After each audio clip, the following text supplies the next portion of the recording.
Um, okay, we're in progress. Well, I want to thank everybody for who are petitioners. I'm not sure who's out here or who's on here. I don't have the full list, but we have at least 35 petitioners, and we've been trained on how to do a petition. And we have petition sites around the mountain. Our best petition site has been the lumber store, the Welch's lumber store. So we're really manning that place, heavily, because we have a lot of people coming in and out of there. We've been,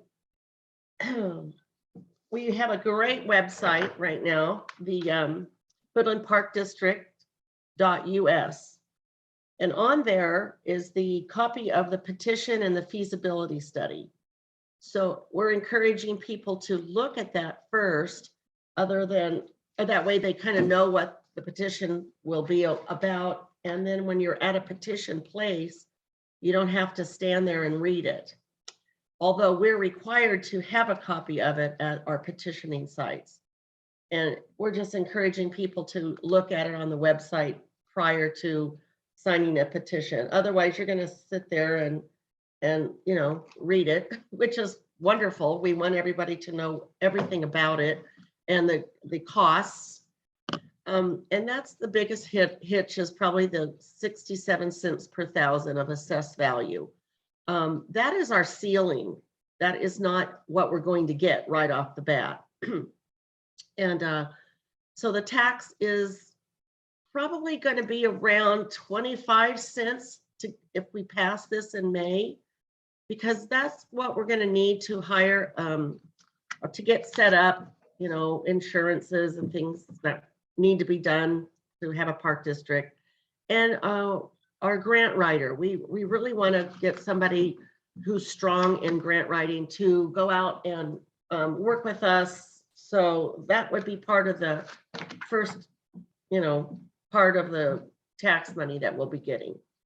So that's what we're looking at in the first few years. Once we get grants, we can use that grant money to develop parks. It depends on what park component the community would like. A lot of people would like a dog park. A lot of people want safer paths, walking trails, paths around the highway, on our feeder roads. And we can't find out really what government camp wants right now.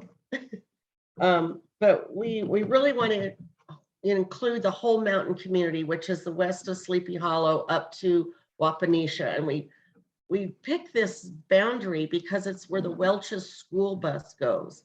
And we feel like everybody who lives in this community with a family would have need for, this district because their kids would go to Welch's school. I don't think anybody west of Sleepy Hollow would really benefit in their minds because they're part of Sandy. Anything past Wapanesha is just federal land, but so we're looking at bringing in the whole communities of the Mount Hood corridor. We're getting a lot of pushback from government camp. I want to go on record because that has been the consensus up there. We're getting, they're doing their own surveys. They don't really want to be in the district, Wapanesha, Summit Meadows, or government camp. They feel they won't benefit from it. So they have about 23% of registered voters who are against it. We look at the voters up there in government camp and that area Summit, and there is approximately 184 registered voters. And then we have non-residents. On their survey, 84% of the non-residents don't want to be in the park district either. But we are moving forward. We are going strong, boots on the ground. We are getting our 1,000 petitions or signatures on the petitions, I'm sorry. And we're turning that into the county. So we hope to be on the ballot, and we are also having what we need to do is have people run for the park district board, and that has to be turned in February, and I can send out more information on that. If you go to the elections office, you can find out the deadline to be on the park board. We're hoping we can get and individuals from the several communities that we have in our district. So I plan to run. I'm strongly in love with this whole concept. It's been started 5 years ago. The county has been wonderful to work with. They're hoping that we will take over that land they're giving us and, create a park district.